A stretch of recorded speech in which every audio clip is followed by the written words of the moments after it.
Hello, everybody. Scott Golden here with the Pro Wrestling Logic YouTube channel and the World Class Championship Wrestling Review Series. We are moving into the month of February.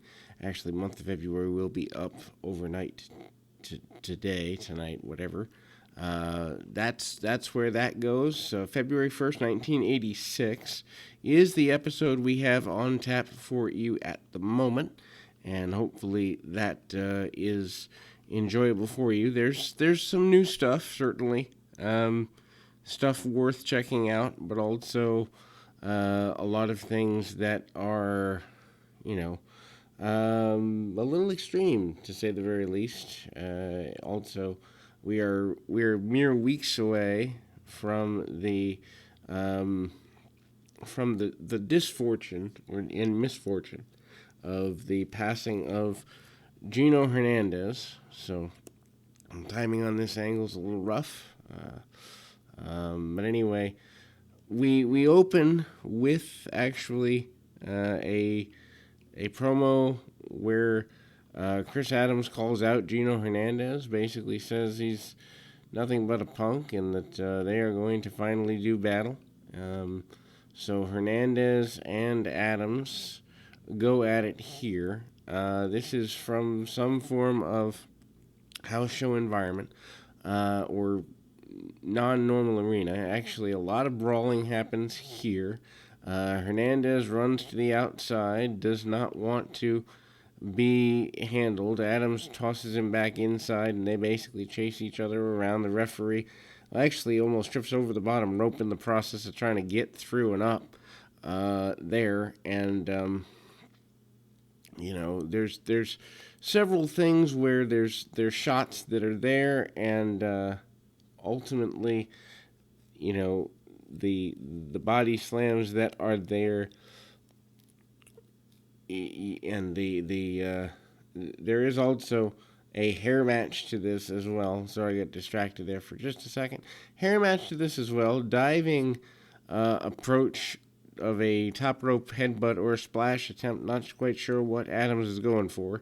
Needless to say, one of them getting their head shaved is the stipulation for the match. They didn't really promote this all that well in the weeks before, so not quite sure where this is coming from. Maybe it was a house show thing. Pop the houses. Maybe they knew what they were doing with the angle and didn't need to promote it as much as you normally would. Anyway, knee lift and the like there, and we see Hernandez take over quite a bit. Hernandez not willing to back down nearly at all. Manages to go to the top rope and try to hit that back diving elbow that he does, but misses there. They go at it pretty hot and heavy for 5-7 minutes, something like that, and Adams does take over on him a bit, although it's not consistent.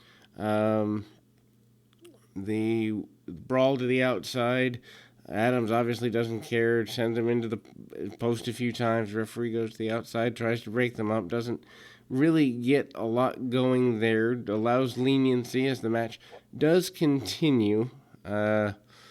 Adams takes over and pulls him up, does not want the victory, wants to punish him more, hits a falling backward pile driver, and then we see that he heads over to the midsection, and we see a fireball thrown into the eyes, or at least I think it's a fireball. There is no actual fire that comes out, but that they're covering him over, and the idea, I think they edited the fireball out of the angle here.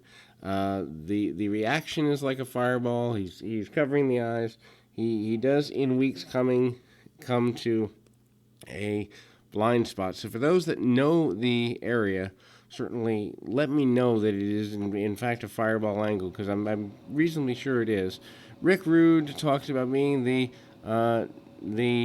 new America's heavyweight champion. Percy Pringle very happy with him being a member of the dynasty. Goes on and on about his abilities. Goes on and on about him being able to take care of everyone from the Von Erichs to any other challengers that may come up. Also, the disappearance of the missing link comes up in the conversation. Uh, Disappearance being, no longer controlled. Rude says he's one of the best in the world, and he plans to prove it. Rude does go into a match which doesn't necessarily seem to fit. Being a champion and facing Tommy Montana doesn't necessarily seem to fit because Montana hasn't been pushed as a championship contender, but he is given the opportunity here. Rude actually wearing a little bit different outfit, wearing the leather jacket, kind of going to town on it, and kind of going there a little bit. We see Percy Pringle going in a direction that is extremely positive and tries to make things, kind of go in a positive direction for everybody involved. And we see Rude still wearing those long pink tights, using the flipper forearms and the various other things. Always stops to pose and kind of get attention going his way. He doesn't seem to care who he's fighting, facing, whatever. He's going to get himself over, and that's what counts. Rude throws Montana across the ring with a hard hip toss. Rude also takes a bit of a snap. Match is relatively short, as Rude does get the victory here relatively quickly. Actually does a single knee pinfall. It kind of drapes the knee across the chest, throat, and hits the Rude Awakening. At this point, still a DDT, not switched to the neckbreaker yet, gets the victory. We go to the semi-main event. Semi-main event in this case being the missing link against John Tatum. Of course, Missy Hyatt with the missing link, as to be expected. Hyatt is continuing to look more attractive every week. Tatum gets a little more flamboyant. Also worth noting that the promise of Sunshine to avenge the link is here, and he keeps the promise quite well.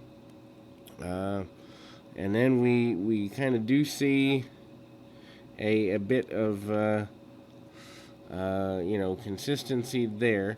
Shot by Tatum into the face of the link. He doesn't seem to care about much of anything other than getting as much attention as he can get for himself in terms of the shots he's given off. The ladies go after each other in the middle of the match. The referee bails out to take care of them because he doesn't want them to go at it. Nothing seems to have been settled between Sunshine and Missy Hyatt. I'm kind of curious in the months to come. I'm assuming maybe like the Memorial Day Star Wars show they normally do, that'll turn into something. But, lots of chokes and illegal tactics by Tatum. Tatum also goes to the outside and goes to the top rope to try to get an advantage. Tatum always seems to be ready to fall. Hits a shot to the top of the head by default from the top rope. But when Tatum goes to the top, he always seems to be stumbling. He always seems to be ready to fall. The ladies do get into it on the outside of the ring, pulling hair and going at each other. Tatum does get a bit of a reprieve. Link tries to save Sunshine, and this causes a pinfall victory for John Tatum as he rolls Link up using the tights, and the Link tries to do the right thing morally and gets smacked down for it. Gordy and Kerry Von Erich. Terry Gordy, Kerry Von Erich is your main event for the week. We've seen this many times before. Basic match between the two, and they obviously have gone at it, a year and a half, 2 years, almost 2 years earlier, so they know each other quite well. Kerry comes out with hard clotheslines, and Kerry does not want to waste any motion. Hits a big body slam on Terry Gordy. Gordy has put on a good bit of weight, almost looks, I wouldn't say fat, but stockier than normal. Still in good shape, but certainly a lot different than he looked when he came in late 82, early 83 for sure. A couple of years could make a lot of difference. Of course, living in Japan, they eat a different diet, and that may factor into it as well. We do also see a continual process there, and ultimately,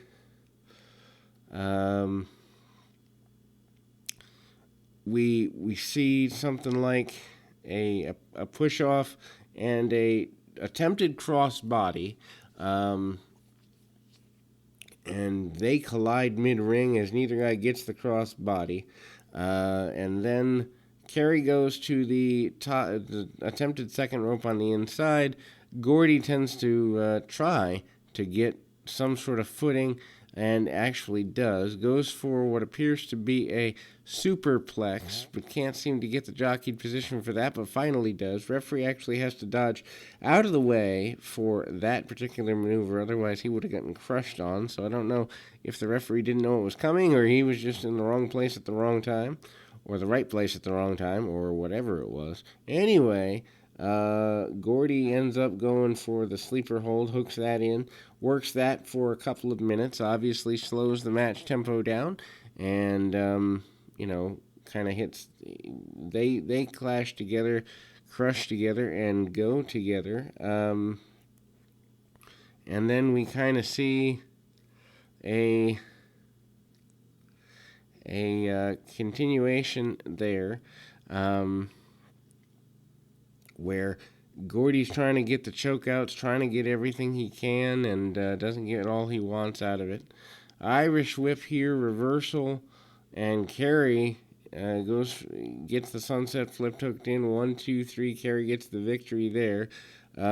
This is not happy for Gordy. Gordy continues to go after the match. Actually, referee seems to either wave it off or they continue fighting, one of the two. The referee counts 3 but doesn't seem to continue, going after it. The official sees the spike of Gordy go into the throat and is trying to pull Gordy off.